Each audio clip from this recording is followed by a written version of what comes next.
What's going on, gear grabbers? What's going on? Welcome back to the channel. Welcome back.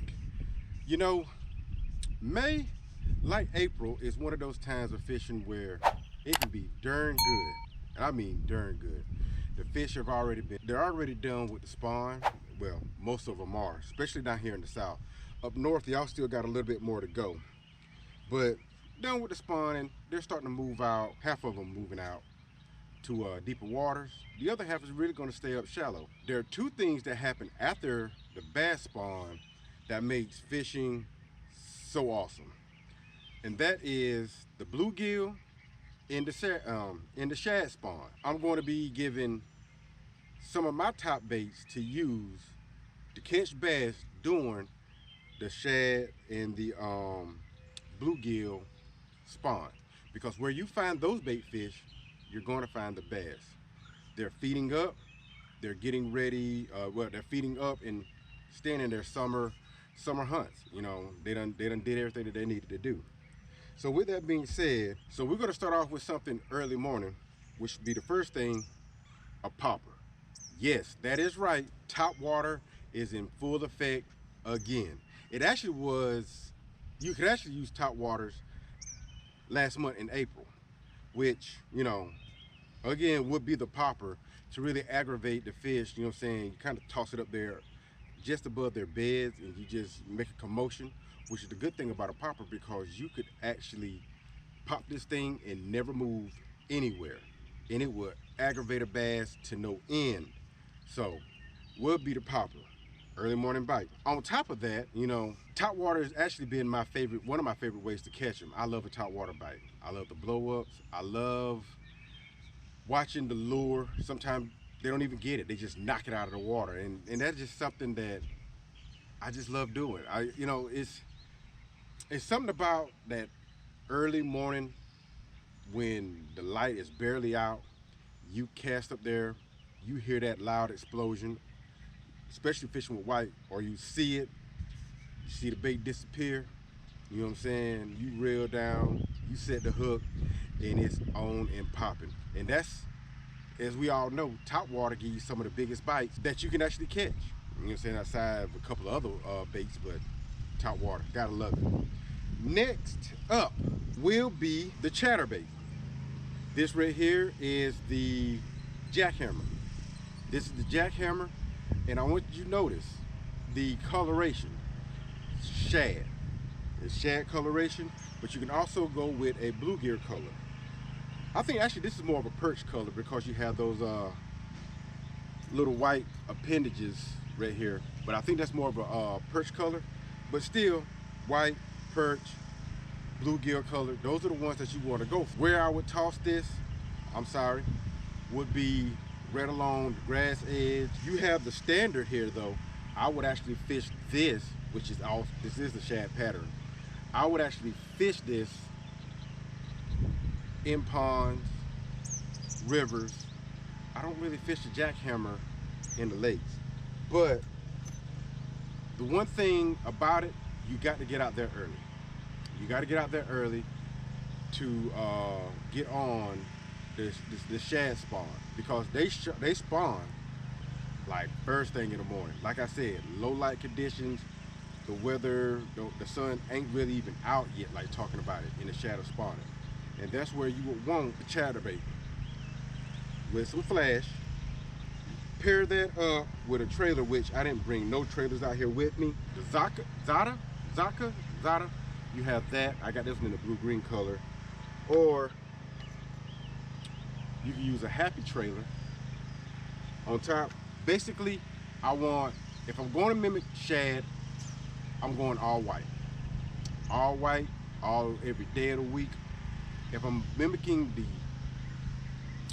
perch or crappie, I'm going with white, but I'm gonna have a little bit of black in it. And bluegill, of course, would be the green pumpkin, or more, yeah, like a green pumpkin black. That's what you would want to go for. Next up on the list would be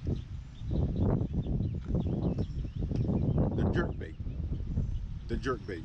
Now, I'm not trying to open up all of my other baits like that. I do have, or I don't. I don't. Yes, I do. I have a shad pattern jerk bait here, and you really want to get aggressive with it. You want to fish this up on rocky points. Drop offs is where you really want to fish this. Long tapering points also. I don't know what it is about that. You want to fish this on those long tapering points with steep drop offs on both sides. That is where you want to fish this jerk bait, and you really want to be aggressive. You want those rod snaps, you know what I'm saying, twitches. You want it dancing in the water, flashing. You want it moving. The name of the game at this time of year is attracting, because you're gonna have shad balls, brim balls, crappie, all schooled up together, so forth and so on. The name of the game is getting the bass to pay attention to your bait.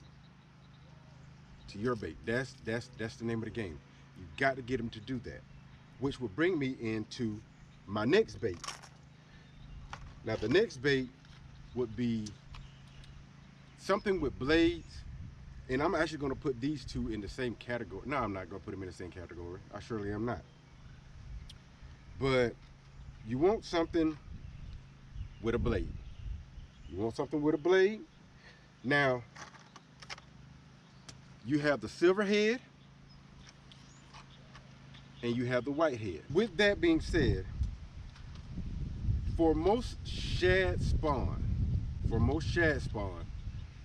you kind of want, I like to start off with a white head.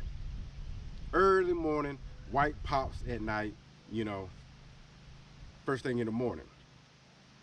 There's no point in putting a blade in there. The sun is not really shining, so it's not going to really flash like that. It don't have no light to beam off of. So first thing in the morning, I'm going with that white head.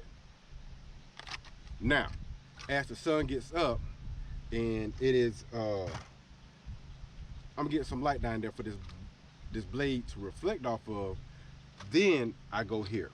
But notice I stay natural. It's more of a silver head. That's to help me to mimic both perch and bluegill. Pair that up with something a little bit more natural. This is a pro blue pearl. Again, you're still staying a little bit more natural shad pattern, but you can also go with the more of a green pumpkin for the bluegill, and kind of like an electric shad. Next thing, and this haven't gone anywhere. I talked about this for my my April video, and that would be a spinnerbait. Pair that up with like a 2-point, well, depending on your size. For this is a 3/16 ounce. I like to downsize my spinnerbait profile in the late spring coming into the summer, because the bass are feeding up. Pair that with a 2.8 swim bait. You're ready to go. You're in the money. Where I would fish this, first of all, I gotta still make sure there's some chop on the water. There's gotta be some chop on the water, and I would run this on top of grass, lay downs, straight down a long tapering point. Like, I wouldn't go to the drop off sides of the points. That it would be more so for these two guys, you know what I'm saying, just fish that down the drop off side of the point. For the spinnerbait, I would actually fish this coming straight down the point, straight down, but more close to the edge where the drop off is at, but straight down the point. Where else? I said that grass, outside of grass, lay downs, stumpy areas. Anything around wood and stump, yes. You know what I'm saying? If you have a long flat with some stumps in it, most time, not all the bass are done spawning, so you can still knock some off in that aspect. Other than that, guys, I don't have any more baits to show y'all with that. Let's talk about crawling on the bottom, because again, there are still some that are spawning. So that being said, I got two baits, well, two rigs really, that you can use for that. The first one would be a shaky head. Bait I'm using on that, I love June bug. It is the Zoom trick worm. Extra salty, extra salty. The next would be a drop shot. Would be a drop shot, and the bait that I would use with that, I forgot the name of it, is kind of a drag and drop. You have the drag and drop from Guggen, and you have, I forgot what that lure called, from X Zone. Give me a second. The Hot Shot Minnow. Hot Shot Minnow on a drop shot. On the top water lure, if you have way too much grass that you have to fish around, like lily pads and so forth and so on, switch over from the popper to a popping style frog. Switch that over and you will be fine. Guys, I want to thank you guys for watching the video. I very much appreciate it. It is humbling that people will actually watch my video. It's very humbling, and I'm very much appreciating being able to talk about this passion of mine. But other than that, thank you guys. Hit that like, click the notification bell, comment on something that you would like to see, and I'll see you guys back out there on the next one.